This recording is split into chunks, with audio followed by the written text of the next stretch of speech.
Hello दोस्तों, तो ये मेरा एक रिसर्च है जो आप लोगों के सामने हम रख रहे हैं और इस पे कुछ जो जानकार लोग हैं, मैं उनसे उम्मीद करता हूँ कि वो हमारी मदद करेंगे। इसमें कुछ चीज़ें हैं जहाँ पे मैं बहुत दिन से कोशिश कर रहा हूँ इसको ढूँढने का, लेकिन मैं ढूँढ नहीं पा रहा हूँ।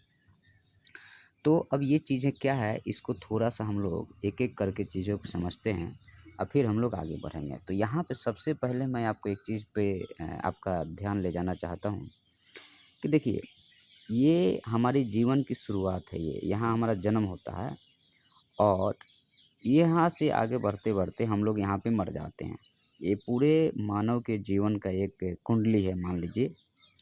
हमारे जीवन की शुरुआत डर से होती है, लोभ और ईर्ष्या आता है, काम और मद आता है और क्रोध। और नीचे से अगर शुरू कीजिएगा तो ब्रह्मा जन्मदाता है और विष्णु पालन करता है और महेश जो है उसको ख़त्म करने वाला है। तो जो ये 3 का नियम है ब्रह्मा, विष्णु और महेश, इसके ऊपर मैं आपसे और डिटेल में बात करूँगा। अभी रिसर्च इस पे कर ही रहा हूँ मैं और इसको हर जगह मैं अप्लाई करके देखता हूँ, तो कहीं न कहीं ये सही बैठता है। तो अब यहाँ पे थोड़ा-सा समझने वाली बात ये है कि ब्रह्मा निमित्त है या कहिए कि कांस्टेंट है। ये एक बार जन्म देने के बाद बात ख़त्म हो गया, ठीक है? सबसे ज़्यादा ऊर्जा का केंद्र जो है वो विष्णु है। विष्णु के पास में चंचलता है, जवानी है या यूँ कहिए कि विष्णु जो है वो सभी चीज़ों को करता है और जीवन का आनंद लेता है। मतलब ब्रह्मा जो है वो जन्म है, विष्णु जो है वह जवानी है और महेश जो है बुढ़ापा है या शांति है। तो ये सब चीज़ों को अगर आप मिला के देखिएगा, जैसे मान लीजिए इसको आप अगर आगे बढ़ाएँगे तो आपको क्या मिलेगा यहाँ से, तो एक उल्टा ट्रायंगल मिलेगा। ध्यान से देखिएगा, यह एक उल्टा ट्रायंगल है जिसमें डर, ईर्ष्या और लोभ है। मानव के जीवन में ये 6 एलिमेंट ही हैं और कुछ नहीं है। डर, ईर्ष्या, लोभ, काम, क्रोध और मद। तो जब ऊर्जा का प्रवाह नीचे से शुरू होता है, तो नीचे से शुरू होने के बाद ऊर्जा का प्रवाह धीरे-धीरे, धीरे-धीरे ऊपर साइड बढ़ता है और उसका एक जैसे अपन ने अपने जीवन हम लोग का जीवन कैसे चलता है अगर आपको बताऊँ, तो हम लोग का जीवन स्ट्रेट नहीं चलता है। हम लोग का जीवन ये साइनसॉइडल वेव में चलता है। तो ये जो साइनसॉइडल वेव है, तो ये इसका पॉजिटिव क्रेस्ट है और ये इसका नेगेटिव क्रेस्ट है, ये वाला।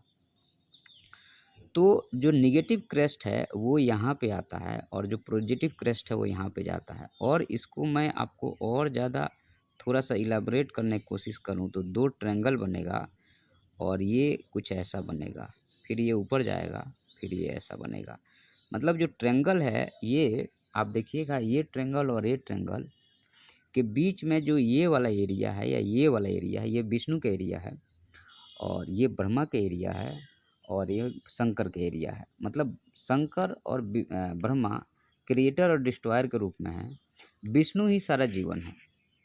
और यहाँ पे जो ट्रायंगल है, हर एक जगह एक ट्रायंगल बन रहा है। जैसे यहाँ ट्रायंगल बना, यहाँ ट्रायंगल बना, यहाँ ट्रायंगल, यहाँ ट्रायंगल, यहाँ ट्रायंगल, यहाँ ट्रायंगल।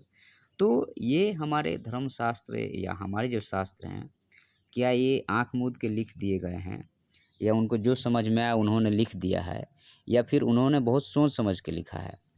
इस पे विचार करने की ज़रूरत है और इस पे रिसर्च करने की ज़रूरत है। कहीं न कहीं इसमें कुछ ऐसा गुण या धर्म छिपा हुआ है, जो हम लोग को समझ नहीं आ रहा है या हम लोग समझने का प्रयास नहीं कर रहे हैं। तो इस चीज़ को ये धर्म नहीं है, ये एक्चुअल में कहा जाए तो ये फ़िलॉसफ़ी है या आधार है।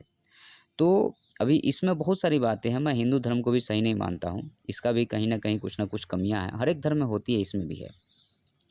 लेकिन जो इसका फ़िलॉसफ़िकल पॉइंट है, वो बड़ा ही मज़ेदार है कि जीवन में आप देखिएगा ये 3 जो एलिमेंट हैं, ये 3 जैसे देखिएगा ये और ये और ये 3 जो हैं, यहाँ पे भी ब्रह्मा, विष्णु, महेश और यहाँ पे भी हर एक ट्रायंगल में ब्रह्मा, विष्णु, महेश है और यहाँ पे भी ब्रह्मा, विष्णु, महेश है। तो इसको सेपरेट करना बहुत मुश्किल काम है और आपके जीवन में ऊर्जा का प्रवाह की शुरुआत यहाँ से होती है और ख़त्म यहाँ पे होती है। फिर जैसे 100 जैसे अपन होता नहीं है कि 0 से शुरू करके 100 तक गए या फिर वहीं पे आ गए, पुनः मुस्को भव। तो ये कहीं न कहीं प्रकृति के नियम हैं, जिसे हमें समझना और सोचना पड़ेगा। अदरवाइज़ आप इसमें सर्वाइव नहीं कर सकते हैं। तो हमें ये लॉजिकली है, ये इमोशनली नहीं है, ये इमोशन नहीं है, ये लॉजिक है। मानव के जीवन में अगर आप देखिएगा तो 2 चीज़ें हैं, एक है आपका लॉजिक और दूसरा है इमोशन। तो इमोशन को हम लोग बोलते हैं भावना, जो दिखता नहीं है लेकिन आपके अंदर है, और लॉजिक है जो दिखता है। ये हमेशा दिखेगा और ये राइट रहेगा, और ये ज़रूरी नहीं है, जब ये रहता है तो ये इसके पीछे आ जाएगा। जहाँ लॉजिकल आप सही होने की कोशिश कीजिएगा तो लोग रोने-गाने लगते हैं, इमोशन को लेके आते हैं और इमोशनली ब्लैकमेल करने की कोशिश करते हैं। लेकिन जहाँ इमोशन ही इमोशन है, वहाँ लॉजिक का नहीं है जगह।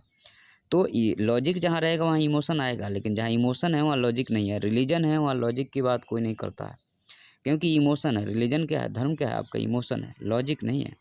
तो ये सब चीज़ों पे आप लोग भी एक बार रिसर्च कीजिए, सोचिए, और इसका नेक्स्ट पार्ट मैं अभी जैसे-जैसे इसमें मैं आगे बढ़ूँगा, आपको भी बताते रहूँगा, और ये हमारे पूरे प्रकृति पे लागू होता है। तो इस पे हम लोग आगे चर्चा करते रहेंगे। धन्यवाद।